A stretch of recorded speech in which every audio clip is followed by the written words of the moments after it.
이번에는 이 얘기 좀 해보겠습니다. 대북 송금 얘기를 잠깐 해볼 텐데 한번 보시죠. 그래픽을 한번 보시죠.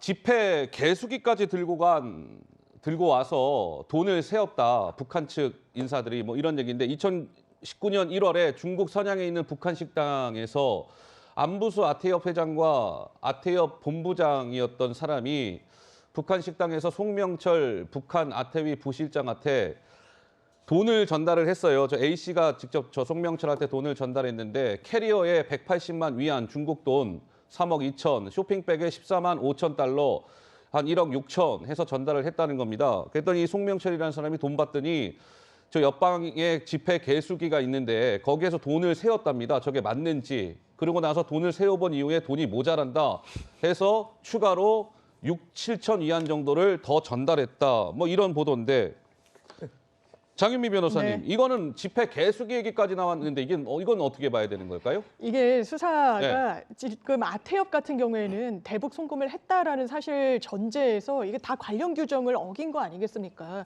이 북한이 규제 대상국이고 한데 현금 다발을 줬다라는 부분, 이 부분이 사실 이재명 대표로 수사로까지, 그러니까 성남시를 대신해서 경기도를 대신해서 이 북한에 돈을 보냈다라는 사실까지 경유해 가는 데는 상당히 거리감이 있어 보입니다. 일단 본인들은 북한에 돈을 낼 충분한 동인이 있었어요. 이런 아하. 동기가 있었습니다. 네. 쌍방울 얘기로 돌아와 보자면 쌍방울은 북한으로부터 히토류 등을 광물을 독자적으로 이 수입을 할 수 있는 권한을 얻었다는 이유로 주가에서 흔한 말로 속된 말로 재미를 봅니다. 이 주식 가치가 재미를. 상당히 뜨거든요. 네. 그렇다면 이 기업의 어떤 이유로 본인들이 대북 사업에 불법을 자행하면서까지 그리고 그걸 감내하면서까지 해야 되는 동인이 있었다는 겁니다. 지금 드러나고 있는 사실관계는 거기에 부합하는 거지 뭔가 민주당 인사들 내지 야권의 인사들이 결부돼 있다라고 하는 그런 사실관계는 최소한 아닌 것 같습니다. 근데 그거는 좀 물리적으로 이상한 것 같은데요. 저희 대한민국에서 북한과 거래를 하는 기업들이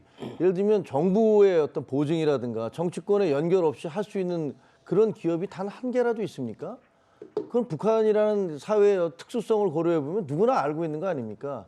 저는 지금 저 장면을 보면서 그냥 영화의 한 장면이 떠올라요. 그 북한에 애들이 와서 개수기 가지고 와서 옆방으로 가서 돈 쉬어보면서 나중에 와서 야, 돈 좀 모자란다.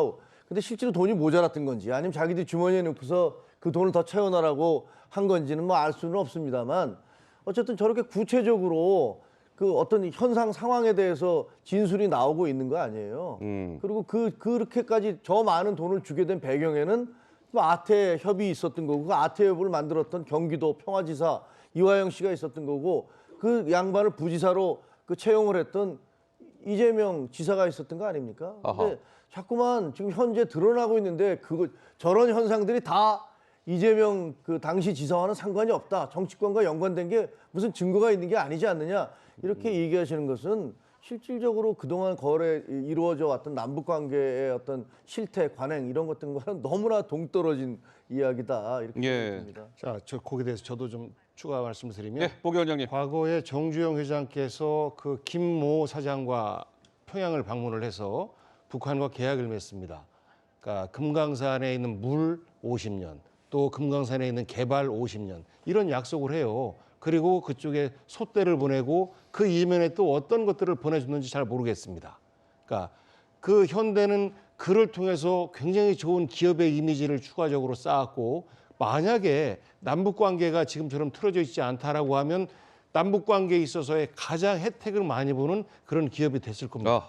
물론 투자도 했을 것이죠. 마찬가지로 그 현대 금강산 관광이라든지 이런 것 개성공단이 끊어지고 나서 쌍방울이 히토류가 있는 단천지구의 개발권을 따낸다라고 하는 것은 충분히 모험해볼 만한 가치가 있는 것이고 이것은 실제 성사되기 이전이라도 그 쌍방울의 자회사인 나노스라는 회사가 실제 저 MOU 발표가 난 이후에 1,500억 내지 3,000억 정도의 주가 상승이 있었다라는 것들이 객관적인 사실이라 성사시키 이전에도 이미 쌍방울은 그런 경제적인 이익을 충분히 볼 수 있었기 때문에 이것을 일방적으로 경기도 이콜 이재명 이렇게 몰고 가는 것은 일부 좀 과한 측면이 있다라는 말씀드립니다. 아니 정말 아시면서 왜 그러세요? 지금 그 소떼를 몰고 가고 그다음에 아산이 그 금강산 관광을 할 수 있었던 그 배경이 뭡니까?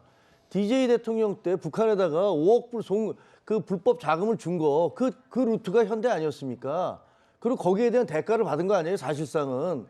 아니, 북한과 거래를 하면서 정치적인 그 배경이 없이 그 기업이 북한과 어떻게 거래를 합니까?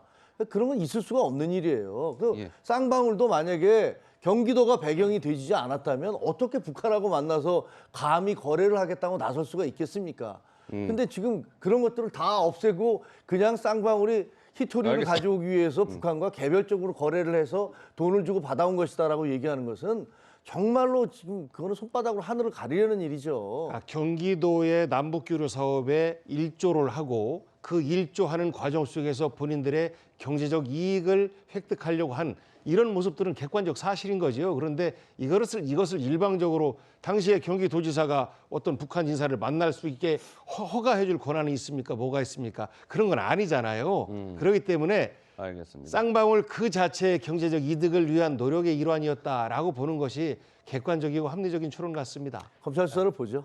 그러시죠? 김일하 의원님 뭐 하실 말씀 있으세요? 아니 뭐 꼬리 자르게 하시네요. 쌍방울이 아직 이재명 대표하고의 연관성은 뭐 검찰 수사에서 알겠습니다. 드러난 게 없습니다. 그러나 분명한 건 이화영 부지사는 분명히 여기 연루되어 있고 지금 그 혐의가 인정되고 있어서 저는 경기도가 전혀 이게 지금 개의하지 않은 상태에서 쌍방울만이 사전적으로 한 작업이라고 보기에는 좀 논리적으로 추론하기 어렵다고 말씀드리겠습니다. 자, 이런 상황에서 조금 전 오전에 오늘 수원지검에서요. 이화영 전 평화부지사에 대해서 추가 기소를 했습니다.